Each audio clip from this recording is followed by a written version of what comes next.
એકવાર અમે સોમનાથના દર્શને ગયેલા સાહેબ, અને સોમનાથની આરતી પછી ત્યાં એક લાઇટ શો થાય છે મંદિરના પાછળના ભાગમાં, અને એની અંદર જે ભગવાન સોમનાથ જ્યારે પ્રગટ્યા ચંદ્રના તપથી ત્યાંથી લઈ અને આજ સુધીના વલ્લભભાઈ પટેલ સુધીનો આખો ઇતિહાસ એમાં આવે છે. અનુકૂળતા હોય ઘણા સાંભળ્યું છે, પણ મારા સ્નેહી મિત્ર ત્યારે ત્યાં સુડાસમા સાહેબ ડીવાયએસપી તરીકે હતા, અને એને એક ઘટના દેખાણી અને એની મને એને વાત કરી કે માયાભાઈ આ શો, આ જ્યારે લાઇટ શો થાય ને ત્યારે જે મેઇન ગેસ્ટ હાઉસ છે એ ગેસ્ટ હાઉસના અગાસી ઉપર બેસીએ તો એક બાજુ મંદિરનો પટ અને જે લાઇટ શો થાય એ દેખાય, મંદિર દેખાય, અને બીજી બાજુ દરિયો છે, અને દરિયામાં રેતીમાં ઘણા બધા કૂતરાઓ ખાડા કરીને બેઠા હતા. મને એને પેલા દેખાડ્યું આમ કે આ બે વસ્તુનું ધ્યાન રાખજો સાહેબ. એ પ્રસંગ જ્યારે લાઇટ શો ચાલુ થયો અને વાત થાતા એમ કહેવાય કે જ્યારે હમીરજીની વાત આવી, આ મારી સગી આંખે અને મારા કાને સાંભળ્યું છે સાહેબ, સગી આંખે જોયું છે, કાને સાંભળ્યું છે કે જ્યાં હમીરજીની વાત આવી ત્યારે સાહેબ એક હારે તમામ કૂતરા ઊંચું મોઢું કરીને રડતા હતા. અને હમીરજીની વાત પૂરી થઈ ત્યાં પાછા હવની જગ્યાએ બેસી ગયા, અને ત્યારે સુડાસમા સાહેબ એટલું બોલ્યા કે માયાભાઈ અમે સુરક્ષા શું કરી શકીએ, પણ કોઈ આવા મહાપુરુષોની ઉર્જા અમારામાં કામ કરે છે ને એટલે અમે સુરક્ષા કરી શકીએ છીએ. અને હજી જ એક બીજી વાત કહું કે હજી આથી વાત પુરાવો ના આવે, અનેક વાર કહી ચૂક્યો છું, પણ આવી વાતો કરતા કરતા ફેફસા ફાટી જાય અથવા તો જીભું કપાઈ જાય ને તો એનો અમે ખોટમાં નથી જવાના, કારણ કે એવા મહાપુરુષોની વાત કરીએ છીએ. સાહેબ કહેવા ગયો હમણાં જ કચ્છ ભુજ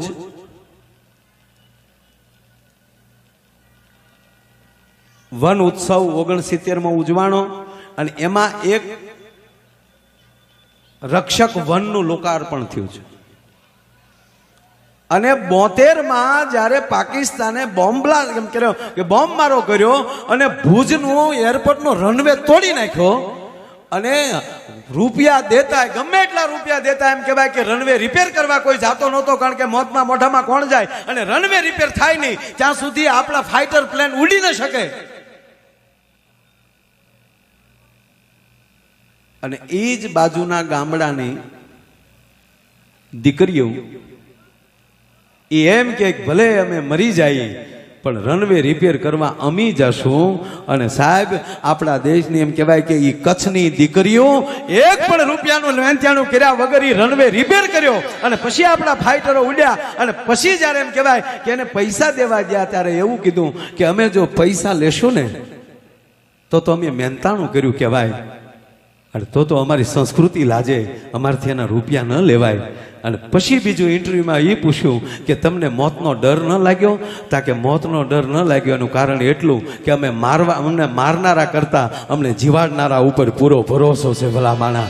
અને સાહેબ એટલા વર્ષો પછી બિલકુલ રૂડું નથી લગાડતો કે એટલા વર્ષો પછી એક એવા વડાપ્રધાન પહેલી વાર મળ્યા કે એ દીકરીઓ એને યાદ આવ્યું, અને આ વર્ષે સાહેબ એમનું સન્માન થયું એ દીકરીઓનું, અને એના નામ ઉપર અને એના સમરણ અર્થે એમ કહેવાય કે રક્ષક વન આખું બનાવવામાં આવ્યું. આવી નોંધ કોણ લઈ શકે? આ દેશના હિમાળા હાચવી, અને મારા દેશ, તમારા દેશના યુવાનો, મારા તમારા દેશના ભાવિકો આજે બેઠા છે અહીંયા, એ આપણે એ જ કરવાનું છે ને. અમારે છોકરા કોઈક મિલિટરીમાં જાય એટલે તમને એવું લાગે કે એ છોકરાને આપણે અગાઉ કહી છીએ, નહીં, જે ખાતાનો જીવ હશે ને ત્યાં જ જાહે. ભગવાન જ મોકલે છે, અને એવી માની કુખે મોકલે છે કે એ માં જ એમ કહીએ કે જા દીકરા તું મિલિટરીમાં, નહીતર સાહેબ એટલા રૂપિયાનો પગાર તો અહીંયા ગમે ત્યાં મળે. જો એ કેવલ રૂપિયા જ માટે જો મિલિટરીમાં ભરતી થતા હોય તો એટલા રૂપિયા તો ગમે અરે કપાસની દલાલી કરી તા એટલા મળી જાય. નહીં, એ ખાતાનો જીવ આવ્યો છે. અને કેવી ઘટનાઓ ઘટે છે આ દેશમાં. કોક દી બોર્ડર ઉપર, કોક દી હિમાલયમાં જાય, આપણા દેશની બોર્ડરો છે ને એના કારક પ્રવાસ કરજો. આજ મારા તમારા ભાઈઓ એમ કહેવાય જમ્મુ કાશ્મીરના યુવાનો કેવડી લડત, એ કેવા ઠંડીમાં ત્યાં રહેતા હશે. અને એમાંય મેં જે હકીકત જે સાહેબ મુલાકાત લીધી છે એનો એક નાનો દાખલો દેવો છે, 2 જ મિનિટનો એ દાખલો.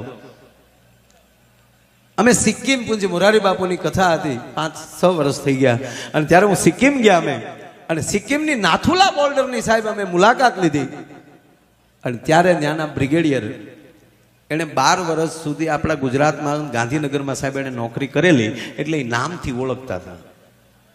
અને પછી માણસે એ બ્રિગેડિયરે કીધું કે માયાભાઈ તમે સાહિત્યના માણસ છો તો મારે તમને એક જગ્યાએ લઈ જવા છે. ત્યાં એક વીર પુરુષ આપણા યુવાનની એક સમાધિ હતી, એનું નામ હતું બાબા હરભજન સિંહ. એની સમાધિ મને લઈ ગયા, અને કહેવાય ગયો 68ની અંદર એ યુવાન શહીદ થઈ જાય, એની ડેડ બોડી ન મળે, અને એક ફોજીના સપનામાં આવીને કહે કે હું મારી બોડી અહીંયા પડી છે, કોઈને સત્ય ન લાગ્યું, અને ત્યારે અહીંયા જાય છે અને એને મળે છે ત્યાં સાહેબ એની સમાધિ દીધી છે. પણ મારે બહુ લાંબી વાતમાં નથી જવું, આજની તારીખે એની ડ્યુટી ચાલુ છે. કોના બાપની તાકાત હિન્દુસ્તાનની ધરતીમાં પગ મૂકી શકે? જે 68માં છે ને એને આજની તારીખે સરકાર એને પગાર આપે છે સાહેબ, એની રજિસ્ટરમાં સહી થાય છે.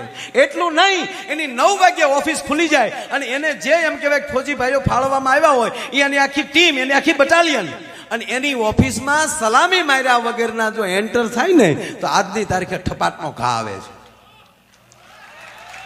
અને કહેવા ગયો કે આજની તારીખે રાતની જેને નોકરી હોય અને કોઈ યુવાનને જો એમ કહેવાય કે રાતે ઝોલો આવી જાય ત્યારે પણ ટાપલી મારીને એને જગાડે છે. એટલું નહીં, રાતે એનો એમ કહેવાય કે એ બેડ પથરાય, રાતે એની વર્ધી ત્યાં મૂકવામાં આવે, રાતે એનો એમ કહેવાય કે રાઇફલ એની લોડ કરીને ભરવા મૂકવામાં આવે, બૂટ પાલિશ કરીને મૂકવામાં આવે. સવારમાં જુઓ ને સાહેબ તો બૂટ ઉપર ધૂળ ચડી ગયેલી હોય છે, અને શર્ટને જેમ ઈન માર્યું હોય ને કડકસલી પડી જાય એટલી એવી કડકસલી પડી ગયેલી હોય છે. એટલું નહીં, કહેવા ગયો સાહેબ બિસ્લેરીનું પાણી ઓછું થાય છે. આ હિન્દુસ્તાન છે, આ ભારત છે કે એટલા વર્ષો પછી પણ એ આત્મા મા દેશ મા ભારતીને એમ કહેવાય કે રક્ષા માટે હજી જીવ એમ કહેવાય કે સરહદ ઉપર આટા મારતો હોય. તો મને તમને ભગવાને ખૂબ આપ્યું છે મારા વાલા. તો રાષ્ટ્ર માટે સવારમાં ઊભા થઈ અને આપણી કુળદેવીને એટલી પ્રાર્થના ન કરીએ કે મારા વીર પુરુષોને શક્તિ દેજે. આપણે શું કરવાના આખો દી? વધી વધીને ગાડીઓ આંકવાની, વધી વધીને કાવા મારવાના, વધારે શક્તિને આપણે કઈ જરૂર છે નહીં. એને કહેજો કે હે ભગવાન અમારા ઈ ભાગની જે શક્તિ છે ઈ તું પરમાત્માને આપજે, તો સારે જહાં પે અચ્છા હિન્દુસ્તાન હમારા. બાકી ખટરાની વાહે લખીને કે મેરા ભારત મહાન તો થઈ જાય. એક તો ખટારો પડે છે ને એની વાહે બીજો ખટારો ભટકાણો પડવું દે,